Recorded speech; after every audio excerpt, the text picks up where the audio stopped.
गुरुवे गौरचंद्राय राधिकाय तदालय कृष्णाय कृष्णभक्ताय तद्भक्ताय ते नमः। बोल राधा श्याम सुंदर लाल की जय। सकल भक्तদের শ্রীচরণে সর্বপ্রথম কোটি কোটি প্রণাম জানাই। আজ আমি আবার উপস্থিত হয়েছি একাদশী মাহাত্ম্য নিয়ে। আপনারা বিগত কয়েকটি একাদশীর বিষয়ে প্রত্যেকবার শ্রবণ করছেন। যেই শৃঙ্খলায় এবার আমরা বৈশাখ মাসের শুক্লপক্ষের একাদশীর মাহাত্ম্য বর্ণন শ্রবণ করতে চলেছি। বৈশাখ মাসের শুক্লপক্ষের একাদশীর মহিমা কি এবং বৈশাখ মাসের শুক্লপক্ষের একাদশীর নাম কি, তার মাহাত্ম্য কি, এই বিষয়ে এবার আমরা শ্রবণ করব।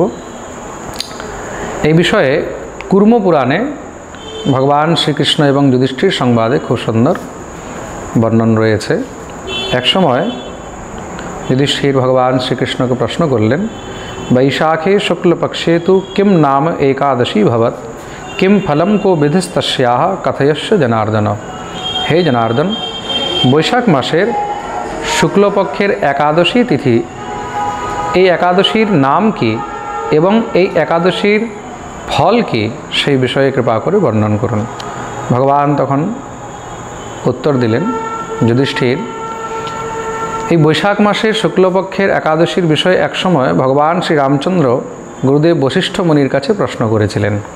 সেই বিষয়টি তুমি শ্রবণ করো। ভগবান শ্রীরামচন্দ্র বশিষ্ঠের কাছে প্রশ্ন করলেন, ভগবৎ শ্রোতুমেচ্ছামি ব্রতানাম উত্তমম ব্রতম সর্বপাপক্ষয়করম সর্বদুঃখ নিকৃন্তনম। হে গুরুদেব, আমাকে এমন কোনো ব্রতের বিধান বলুন যেই ব্রতের দ্বারা সমস্ত সব প্রকারের দুঃখ এবং সমস্ত সব প্রকারের পাপের নাশ হয়। বশিষ্ঠ মুনি প্রশ্ন করলেন, রাম, হঠাৎ তুমি এমন প্রশ্ন করলে? বলে, আমি জীবনে অনেক দুঃখ ভোগ করেছি। তাই দুঃখগুলো কোন কারণে হলো, সীতা বিরহ দুঃখ থেকে নিয়ে, পিতার বিরহ দুঃখ থেকে নিয়ে, আরও জীবনের মধ্যে ভগবান শ্রীরামচন্দ্র তো অনেকেই কঠোর দুঃখ ভোগ করেছেন। তার জন্যই ভগবান শ্রীরামচন্দ্র এই বিষয়ে প্রশ্ন করলেন যে এমন কোনো ব্রত, এমন কোনো অনুষ্ঠান আছে যার মাধ্যমে এই সমস্ত দুঃখ যদি কার জীবনে আসে, তাহলে সমস্ত দুঃখ কষ্ট পাপ থেকে সে যেন মুক্ত হতে পারে। তখন বশিষ্ঠ মুনি শ্রীরামকে উপদেশ করলেন, রাম, সাধু পৃষ্টম ত্বয়া রাম তবৈষা নৈষ্ঠিকী মতি তন্নামগ্রহণেনৈব পূতো ভবতি মানব। সর্বপ্রথম তুমি হলে পরব্রহ্ম, তুমি ঈশ্বর। তোমার শুধু নাম একবার যদি কেউ নিজের জিহ্বায় নিয়ে আসে, কেউ যদি শুধু রাম নাম উচ্চারণ করে, তাতেই তার সমস্ত পাপ নাশ হয়ে যায়, তার মুক্তি হয়ে যায়। কিন্তু তবুও তুমি যখন এই প্রশ্ন জিজ্ঞাসা করছো, তার মানে তুমি জীবের মঙ্গলের জন্যই কিছু জিজ্ঞাসা করতে চাইছো। কেন, তুমি তো স্বয়ং মঙ্গলময়। তা তুমি যখন প্রশ্ন করেছো, তা নিশ্চয়ই তার উত্তর দেব। গুরুর দায়িত্ব হলো, শিষ্য যদি ভগবানও হয়, ঈশ্বরও হয়, পরব্রহ্ম হয়, তিনি যদি প্রশ্ন করেন, তখন সেই প্রশ্নের উত্তর দেবে, সমাধান করবে, সংশয়ের সমাধান করবেন। তা বশিষ্ঠ মুনি এখানে উত্তর দিলেন, রাম, খুব মন দিয়ে শুনবে। বৈশাখস্য শতে পক্ষে দ্বাদশী রাময়া ভবেত মোহিনী নাম সা প্রোক্তা সর্বপাপ হরাপরা। বৈশাখ মাসের শুক্লপক্ষের এই যে একাদশী, এই একাদশীকে মোহিনী একাদশী বলা হয়। কি বলা হয়? মোহিনী একাদশী। এই মোহিনী একাদশী যেই জীব নিষ্ঠা সহকারে পালন করে, একাদশীর ব্রত নিষ্ঠা সহকারে পালন করে থাকে, পাতকানাম ক্ষয়কারী মহা দুঃখ বিনাশিনী, জীবনের বড় থেকে বড় দুঃখ, মহা দুঃখ এবং বড় থেকে বড় পাপ সমস্ত সব নষ্ট হয়ে যায়। এই বিষয়ে তুমি শ্রবণ করো। একসময় সরস্বতী নদীর তটে ভদ্রাবতী নামের এক নগর ছিল। যেই ভদ্রাবতী নামক নগরের মধ্যে পরম প্রতাপী রাজা দ্যুতিমান রাজত্ব করতেন। রাজার নাম ছিল দ্যুতিমান। সরস্বতী নদীর তটে ভদ্রাবতী নগরের মধ্যে দ্যুতিমান রাজা সেখানে রাজত্ব করতেন। চন্দ্রবংশীয় সেই রাজার এখানে সমস্ত সব প্রজাগণ খুব আনন্দে প্রসন্নচিত্ত হয়ে থাকতেন, কোনো রকমের কোনো কমি ছিল না। আর সেই রাজ্যের মধ্যেই এক অনেক ধনধান্যে সমৃদ্ধ বৈশ্য ছিল, জাতিতে বৈশ্য, নাম ছিল ধনপাল। সেই ধনপাল নামক বৈশ্য জীবনে অনেক পুণ্য ইত্যাদি কার্য করেছেন, অনেক সৎকর্ম করেছে, বড় বড় মন্দির বানানো, বড় বড় যজ্ঞ করানো, বড় বড় যজ্ঞশালা তৈরি করিয়েছে, মানুষের খাবারের জন্য জলের ব্যবস্থা, পেয়াও যেটাকে বলা হয়, জায়গায় জায়গায় হ্যাঁ তার ব্যবস্থা করেছে, জায়গায় জায়গায় সরোবর, পুকুর এগুলো সব নির্মাণ করিয়েছে। কেন? কুণ্ড নির্মাণ, সরোবর নির্মাণ, পুকুর নির্মাণ, তারপরে ফলদার বৃক্ষ, জায়গায় জায়গায় তিনি গাছ লাগিয়েছেন, ফলদার বৃক্ষ লাগানোরও কিন্তু অনেক পুণ্য রয়েছে। এই প্রকার জীবনে অনেক দান ধর্ম পুণ্য ইত্যাদি অনেক করেছেন। আর পরম বিষ্ণুভক্ত ছিলেন, খুব শান্ত স্বভাবের ব্যক্তি সেই ধনপাল নামক বৈশ্য। তার 5টি পুত্র ছিল। 5 পুত্রের নাম হলো সুমনা, দ্যুতিমান, মেধাবী, সুকৃতি, আর সবথেকে ছোট পুত্রের নাম ছিল ধৃষ্টবুদ্ধি। এই ধৃষ্টবুদ্ধি মহাপাপী ছিল, মহা অত্যাচারী, চুরি করত, ডাকাতি করত, মানুষকে লুটপাট করত, বেশ্যাসঙ্গ করত, অভক্ষ ভক্ষণ করত, মদিরা পান করত। এইসব কারণে তার পিতা ভাই তারা সব তাকে পরিত্যাগ করে দিল। ঘর থেকে পরিত্যক্ত হয়ে তখন সে বেশ্যাকে নিয়ে একান্তে আমোদ প্রমোদ করে, নানা রকমের পাপ করে, চুরি ডাকাতি ইত্যাদি সব করে। একবার রাজার রাজকর্মচারীরা তাকে ধরে কারাগারে বন্দি করেছে, কিন্তু তার পিতার নাম শুনে, তার পিতার যশ বৈভবের কারণে তাকে মুক্ত করে দিয়েছে। পরবর্তীকালে আবার সে সেই দুরাচারে লিপ্ত হয়ে গেছে, আবার সেই চুরি ডাকাতি, আবার সেই হত্যা ইত্যাদি নানা রকমের লুটপাট, যত সব পাপকর্ম রয়েছে সেসব করতেই থাকে। রাজার রাজকর্মচারীগণ তাকে আবার বন্দি বানিয়েছে, কারাগৃহে দীর্ঘদিন পর্যন্ত তাকে বন্দি বানিয়ে রাখলো। তৎপশ্চাৎ চারদিকে তার নিন্দা শুরু হয়ে গেছে। কিছুদিন পরে যখন তাকে কারাগৃহ থেকে মুক্ত করেছে, রাজ্যের মধ্যেও সবাই তাকে দেখলে সবাই নিন্দা করে, কেউ তাকে বসতেও দেয় না। চারদিকে তার এখন আর কেউ হিতৈষী নেই। সে রাজ্যের মধ্যে যখন দেখলো যে এখানে আর আমার থাকার মতন কোনো জায়গা নেই, তখন সে রাজ্য পরিত্যাগ করে দিয়ে বনে চলে গেল। আর সেই বনের মধ্যে সেখানে পশু হত্যা করে, জীব হত্যা করে, তাদেরকে মেরে খায়, এইভাবেই নিজের জীবনযাপন করছে। এখন তার কাছে অর্থও নেই, টাকাও নেই, পয়সাও নেই, ঘর থেকেও বের করে দিয়েছে, রাজ্য থেকেও তাকে বাইরে বের করে দেওয়া হয়েছে।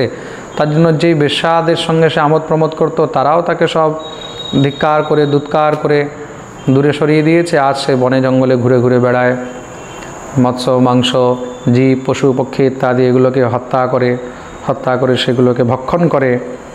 সেই দুরাচারী এই প্রকার ময়ূর, শূকর, পাখি, ইঁদুর ইত্যাদি এগুলোকে মেরে মেরে খায়। আর সেই ধূর্ত নিজের পাপ আর পাপকর্মের মধ্যে এত প্রবৃত্ত হয়ে গেছে, সেই পাপ কর্মের মধ্যে সে আর কোনো প্রকারে ভগবত কৃপা বা তার থেকে মুক্ত হওয়ার কোনো আর রাস্তা না খুঁজে, না এরকম তার মনের মধ্যে কোনো বিচার আসে। এরকম করতে করতে হঠাৎ একদিন সে বনের মধ্যে ঘুরতে ঘুরতে, এক জঙ্গল থেকে আরেক জঙ্গল, সেখান থেকে আরেক বনে ঘুরতে ঘুরতে নিজের কোনো পুণ্যের প্রতাপে, পূর্বজন্মেরই পুণ্যের প্রতাপে বলা হোক, কৌণ্ডিন্য ঋষির আশ্রমে গিয়ে উপস্থিত হয়েছে। দেখুন, আসলে কি জীবনের সাধুসঙ্গ, জীবনে বৈষ্ণব সঙ্গ, ঋষি মুনির সঙ্গ বা তাদের দর্শনও কিন্তু অত সহজে পাওয়া যায় না। আপনি যদি জীবনে কোনো সাধুসঙ্গ পেলেন, কোনো বৈষ্ণব সঙ্গ পেলেন, বা যদি কোনো ঋষি মুনিদের দর্শন পেলেন, তার মানে মনে করবেন যে পূর্বজন্মকৃত কোনো সুকৃত কোনো পুণ্যের প্রতাপেই কিন্তু এটা সম্ভব, অন্যথা সম্ভব নয়। হ্যাঁ, কৌণ্ডিন্য ঋষির আশ্রমে গিয়ে উপস্থিত হয়েছেন। ঋষিকে যখন দর্শন করেছেন, দর্শন করে এই সঙ্গে সঙ্গে তিনি চরণে পড়ে গেলেন, কাঁদতে লেগেছেন। ঋষি তাকে উঠিয়েছেন। কি হয়েছে বৎস? আমি মহাপাপী, মহা অত্যাচারী, দুরাচারী, সবসময় পাপ কর্মে প্রবৃত্ত হয়ে থাকি, জীবনভর পাপই পাপ করেছি, যার ফলে আজকে আমি ঘোর কষ্ট ভোগ করছি, ঘোর দুঃখ ভোগ করছি, সমাজে আমি নিন্দিত, আমি বহিষ্কৃত। হে ঋষিবর, আমার উপরে কৃপা করুন। এমন কি কোনো ব্রত, এমন কি কোনো অনুষ্ঠান, এমন কি কোনো উপায় আছে যার মাধ্যমে আমি এই সমস্ত সব পাপ থেকে মুক্ত হতে পারি? কেন কি পাপের প্রায়শ্চিত্ত করার তো আমার কাছে সেই সামর্থ্য নেই, না অর্থ আছে, না সম্পত্তি আছে, না আমার কাছে বৈভব আছে, না লোকজন আছে। এমন কোনো উপায় বলুন সেটা যেন আমি সহজে করতে পারি আর সমস্ত পাপ ইত্যাদি থেকে মুক্ত হতে পারি। তখন সেই কৌণ্ডিন্য ঋষি তাকে এই বৈশাখ মাসের শুক্লপক্ষের মোহিনী একাদশীর উপদেশ করলেন। তখন ঋষি তাকে উপদেশ করেছেন, একাদশী ব্রতম তস্মাৎ কুরু মদবাক্য নোদিত মেরুতুল্যানি পাপানি ক্ষয়ম নয়তি দেহিনাম। খুব মন দিয়ে শুনবে। তুমি যদি এই মোহিনী একাদশীর ব্রত পালন করো, বৈশাখস্য শীতে পক্ষে মোহিনী নামত, বৈশাখ শুক্লপক্ষের এই মোহিনী নামক একাদশীর ব্রত পালন করলে মেরু তুল্যানি পাপানি, পর্বতের সমানও যদি পাপ হয় সেই সমস্ত পাপও নাশ হয়ে যায়। শুধু তাই নয়, বহু জন্মার্জিতান্যেষাং মোহিনী সমুপোষিতা ইতি বাক্যম মনে শ্রুত্বা ধৃষ্ট বুদ্ধির হসন হৃদি। বহু জন্ম অর্জিত, বহু জন্মেরও কৃত যদি পাপ হয় সেই সমস্ত পাপও কিন্তু এই মোহিনী একাদশীর ব্রত করলে সহজেই সব নাশ হয়ে যায়। তৎপশ্চাৎ তিনি এই ব্রতের বিধান ইত্যাদি বললেন। যেইভাবে একাদশীর ব্রত হয়, ব্রহ্ম মুহূর্তে উঠে স্নান ইত্যাদি করে তৎপশ্চাৎ ভগবত সেবা পূজা অর্চন করে নির্জলা থাকাটা অত্যন্ত উত্তম। এখানে নির্জলারই বিধান রয়েছে।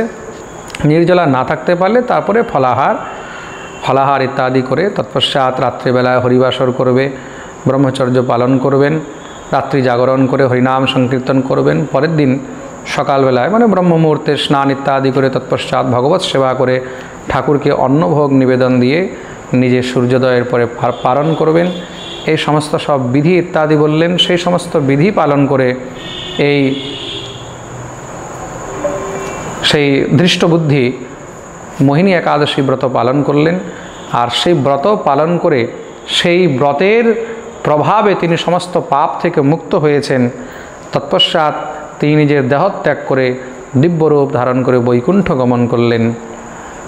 আর এই বিষয়ে শ্রী বশিষ্ঠ মুনি ভগবান শ্রী রামচন্দ্রকে এবং ভগবান শ্রীকৃষ্ণ যুধিষ্ঠিরকে বলছেন, যেই জীব এই একাদশীর ব্রত পালন করে বা এই একাদশীর মহিমা মাহাত্ম্য শ্রবণ করে, এই বৈশাখ মাসের শুক্লপক্ষের যে মোহিনী একাদশী বলছে, যজ্ঞাদি তীর্থদানানি কলাম নারহন্তি ষোড়শীম পঠনাৎ শ্রবণাৎ রাজন গো সহস্র ফলম লভেত।